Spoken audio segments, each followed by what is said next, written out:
patrimoine historique et ethnologique. C'est-à-dire que dans le contexte de l'histoire du mouvement sportif, nous avons ici un observatoire relativement privilégié, en tout cas c'est le nôtre, où on essaye d'avoir de façon exhaustive tout ce qui concerne l'histoire du mouvement sportif, mais mondial, français. Nous le voyons d'ici, nous avons un observatoire carpentracien et contadin, nous avons ici facilement accès à tous les documents pour le contextualiser, et c'est ça notre idée, c'est de rassembler tous les documents, toute l'histoire du sport dans un pays donné.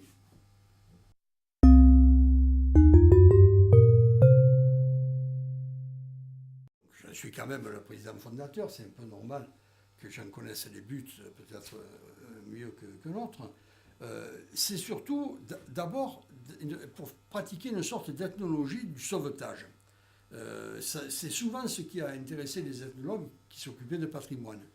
J'ai pu constater que sous nos yeux, une foule énorme de documents concernant l'histoire du sport se volatilisait, disparaissait complètement. Et j'ai été en contact avec des documents qu'on allait jeter. J'ai été en contact par l'intermédiaire de M. Olivier avec des archives qu'il avait patiemment rassemblées concernant l'histoire du club de rugby pendant 20 ans aux alentours de la guerre, et ça allait disparaître. Ce sont des choses qui allaient disparaître et qui, moi, je me suis senti en devoir de les conserver. Pourquoi aussi? Parce que le sport est un objet qui intéresse que très peu les historiens. Il y a bien sûr quelques historiens spécialisés dans l'histoire sportive, mais ce n'est pas considéré comme quelque chose de noble et de particulièrement intéressant.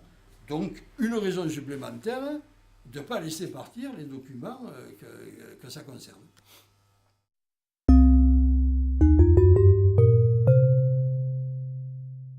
On a un public local constitué de gens qui ont pratiqué le sport, qui ont aimé le sport, qui ont aimé le regarder à Carpentras. Là, tu as la Coupe de France qui est opposée à Avignon à Marseille au rugby à 13. Et il y avait une dizaine de milliers de carpentraciens. Chaque fois qu'on leur montre cette photo, ils disaient moi j'étais là. Donc si tu veux, le public carpentracien est intéressé par tous nos souvenirs locaux. Mais pas que. Et je vois l'été, donc quand nous sommes ouverts, c'est-à-dire le vendredi matin et le mercredi après-midi, nous avons une foule de touristes qui sont intéressés davantage par le vélo, par le Ventoux, par les courses automobiles, par des choses qui ne sont pas strictement carpentraciennes, mais que nous conservons aussi avec plaisir.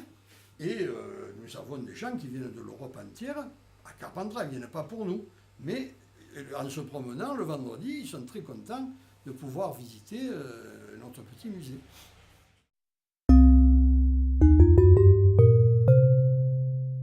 Là, nous avons voulu rendre un hommage à la carte photographe carpentracien que les gens ont connu, qui se sont beaucoup intéressés au sport. Et il est certain que là, on n'a pas prétention à intéresser le monde entier. Mais l'été, nous faisons des expositions centrées souvent sur le Ventoux, qui est une des attractions du tourisme dans le Comtat, sur le Ventoux, sur le vélo, sur les sports mécaniques, qui ont un intérêt beaucoup plus large et même qui intéresse à peu près tous les gens qui visitent Carpentras. Pour le public carpentracien, donc en particulier peut-être les scolaires ou d'autres curieux, nous avons maintenant le matériel qui nous permet de projeter et de réaliser des conférences.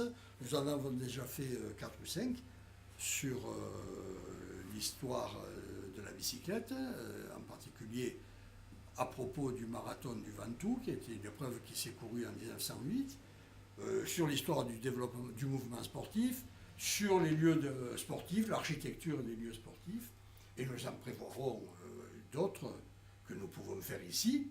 La salle est un peu petite, mais elle est sympathique, ou dans des écoles, par exemple, ou ailleurs, hein, nous n'avons pas de limite.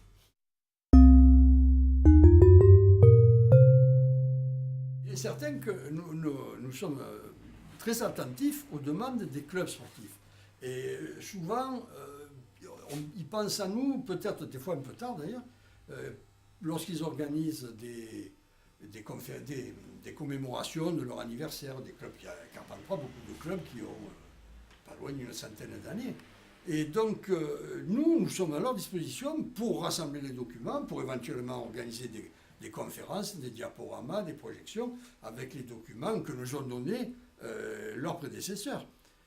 Parce qu'il est certain aussi que nous ne sommes riches que de ce qu'on nous donne.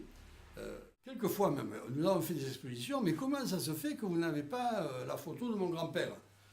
La photo de son grand-père, souvent c'est la dame elle-même, c'est une histoire vraie que je raconte, qu'il avait dans son salon. Donc il est évident que nous ne pouvons pas l'avoir nous aussi. J'encourage les clubs, les gens qui ont des archives, à venir nous les prêter parce que nous les rendons immédiatement. Nous avons maintenant le matériel de reproduction, un matériel de reproduction moderne, des scanners modernes.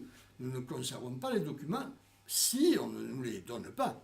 Donc on les rend immédiatement aux gens, aux clubs, et lorsqu'ils auront besoin, eux, de revenir à ces documents, nous les tenons à leur disposition.